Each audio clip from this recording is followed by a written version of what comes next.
Get insights from Michael Ricafort, Chief Economist of RCBC. Good morning and thank you for joining us again, Michael. Hi, good morning, Angela, Diego, and to your viewers. Nice to be back. Okay, so double whammy tayo. Dalawa ang tinitignan natin ngayon. Of course, yung hina ng ating peso and of course yung pagtaas ng oil prices. How will a weaker peso and higher oil prices affect the cost of living, Michael? Well, definitely, these are the templates that we have seen. Like, 9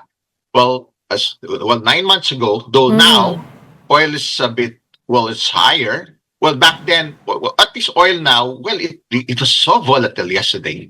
It reached $119 Yes, that's right. per barrel, but now it's down to $85 dollars per barrel as of now, because Trump gave signals. This is part of his measures. Of course, he would be blamed for the higher energy prices. That's why he came up with. Of course, they're putting their minds into how to fix all of these, especially the consequence of higher energy prices, oil prices, and of course, it would impact just like 9 months ago. It was just 12 days. The Israel-Iran Right. war. Trump also brokered this ceasefire back then, and it's also similar to like more than 2 years ago, October of 2023, the Israel-Hamas war. Back then, oil with similar levels, it reached a high of 87, 88. So it was similar to where we are right now, where it stabilized as of this morning. And the spike yesterday was, and of course, where we are now, it's also kind of similar 4 years back. That was the Israel-Hamas war, That's right. February 24, 2022. NYMEX oil was $92, much higher, but it's already similar to where we are. And then it peaked at $130 in about 2 weeks, around the early March of 2022. And of course, they didn't last long above 100 because since then, global economies remain soft. Back then, it was still the pandemic time, and now the likes of China. China is the second biggest economy. It's still relatively slow. China is also the biggest importer of oil and many other commodities. So, of course, it's a similar template. It's nothing really new for the country, but the consequences, the impact of these external developments, exogenous factors that are beyond our control, would lead definitely to higher prices because, of course, it reflects on the pump prices, higher diesel, higher gasoline price. At least we have seen the worst. Hopefully, any future hike would be tempered, may not be as high anymore.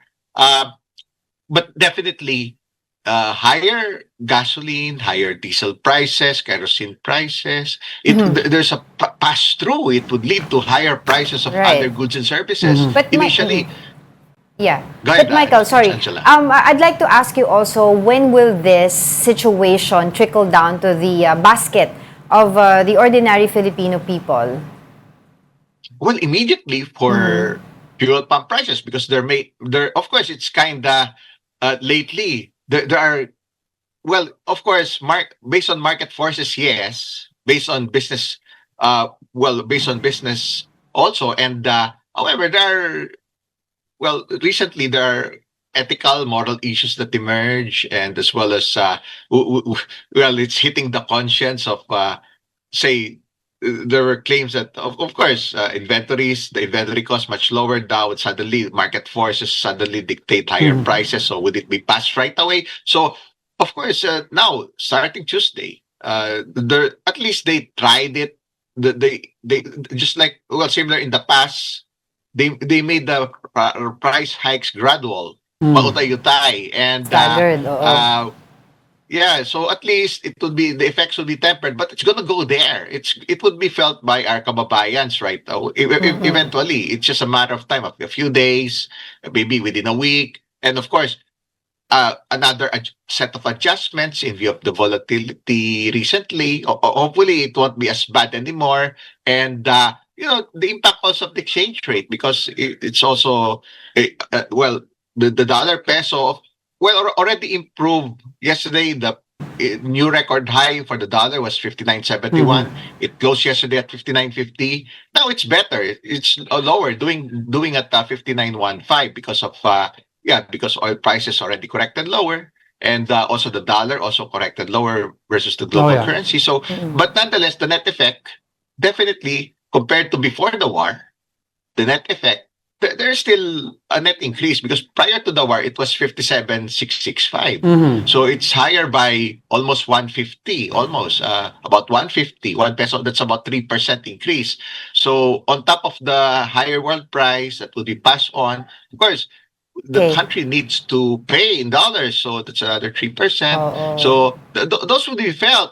It would be gradual. The transport costs, on like the cargo ships, fishing vessels, and also other forms of transportation. Even, of course, the transport of food, the transport of produce, vegetables, Domino effect na agriculture talaga. projects. Yeah, right away. May template na for all of these, no? Pati yung, syempre, transport fares would be adjusted higher. Yeah. And eventually, wages. So, all affected goods and services, these are the so-called second-round inflation effects. However, these are supply-side related inflation risks, meaning to say, these are beyond our control, no? Because these are external factors, so we're price takers. Well, Because we import almost of our oil.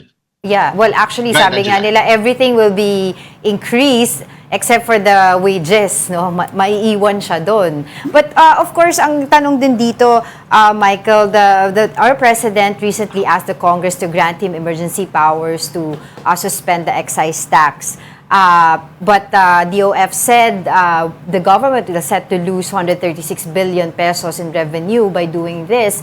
But on the other side of the fence, ang mga kababayan natin will be given purchasing power kung mag-grant ito. Your thoughts on that? Ano ba talaga yung dapat gawin? Is this a good idea? And are there other means to resolve this issue? But that has been part of, these things happen, this external challenge on higher world oil price. So this has happened 9 months ago, more than 2 years ago, and even 4 years ago.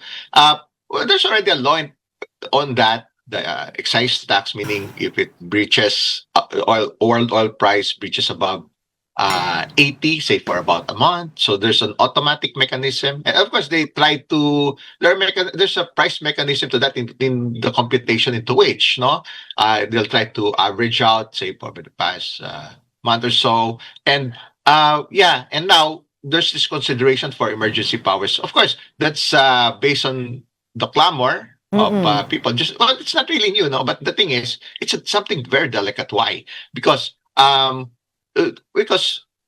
pays for these excise taxes?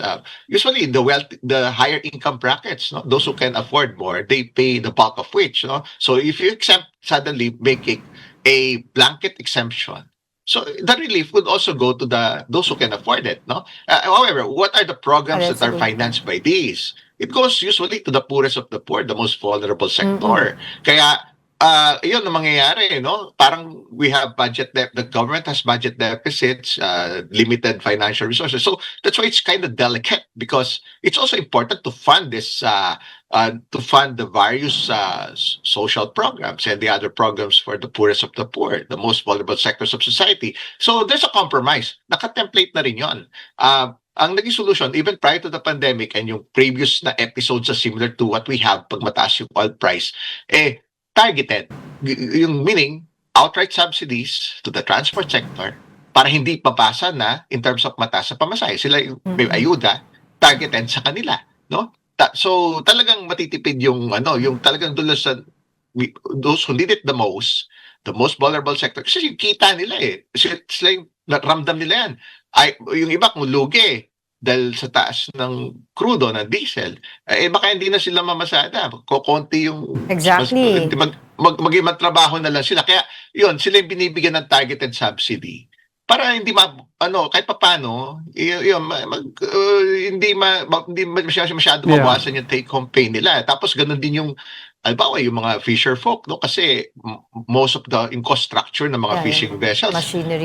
ano yan, crudo yan, di ba? Pag That's right. maglalayag sila in their bangkas, kahit yung fishing vessels, ganun din yung pagbiyahe sa mga on the agricultural sector, pag binyahe yung mga gulay, yung mga prutas, yung mga other agricultural products. So, ang mitiin kasi niyan, so matanggap nila yung subsidy, sila yung mas may kailangan nun, lalo na kasi kung ano yan konting lang, malulugi sila, di ba? Dahil tumaas yung cost, no? And they don't have that much financially. Kaya sila yung inaayudahan. So talagang targeted doon, limited yung government resources. So parang yun ang lumalabas na win-win, no? Yung naging wisdom. Pero at least hindi rin nila ipapasa yung mataas na presyo. Tulad yan, hindi masyado pressured na itaas masyado yung transport fares.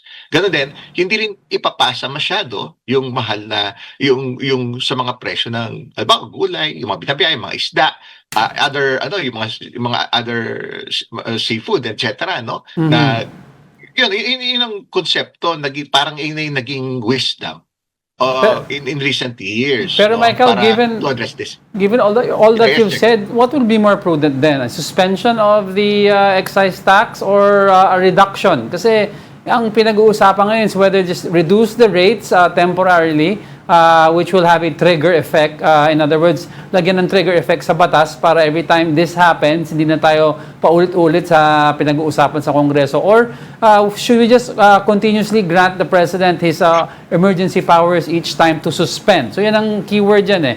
And taking into account the word that you mentioned kanina, volatility. Yeah, true, Diego. Parang kailangan to be attuned with the times din, no? Pagka may pagkakataon na ganito, no? Yung in a very calculated manner, no? Parang halfway siya. It's a compromise of some sorts eh. Kasi pag outright inalis yan, parang rin, di ba? Mabigat din sa finances ng government, malaki yung foregone revenues, tapos parang makikinabang yung mga may kaya din, di ba? Yung higher income bracket. That's So, good point. so na lang, siguro, maybe temporary, yes. So, kung gustong relief sa lahat, taking into account the cost, masyadong mahal yung mawawala, say, on a yearly basis. Maybe temporary lang. Until the time that they could, just to tide everybody over.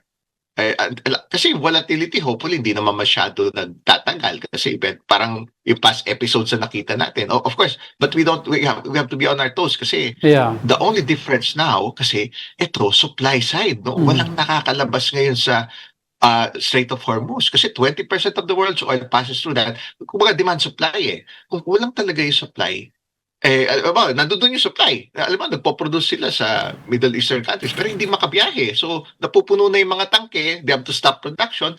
Dito naman sa atin, kulang yung supply kasi natatakot silang dumanda sa Strait of Hormuz. Halos walang dumadaan ngayon, mga Iranian vessels lang. Kaya ang siniservisyo nila, 90% ng oil ng Iran papunta sa China. So, ilang kakaiba kasi ngayon. Medyo before, wala yan sa equation kasi ang tendency nun, ibibid up yung presyo pag kulang yung supply sa rest of the world kung yung demand doon. Kaya nagtitipid yung mga tao, no? Hanggat maaari, yung kontrolado natin on the demand side. Pero tama, yung mekanismo na yun, taking all these things into account, maaring, sige, temporary, pero naka-equate Dapat kalkulado din yung, baka lumaki yung budget deficit ng pamahalaan. Maybe kung anong kaya nila, no? Temporary, maybe babawasan ng konti, tapos good lang siya pagka at the height of the volatility, then tapos wala na, no? Parang, sige, pagka umulit yon, nandun na yung mechanism na yun. Hawig ko sa existing law ngayon na above 80, maybe may enhancements na lang. Kung above 80, may temporary suspension. Alright, sige. As usual, maraming salamat po sa inyong oras and insights, Michael Ricafort, Chief Economist of RCBC.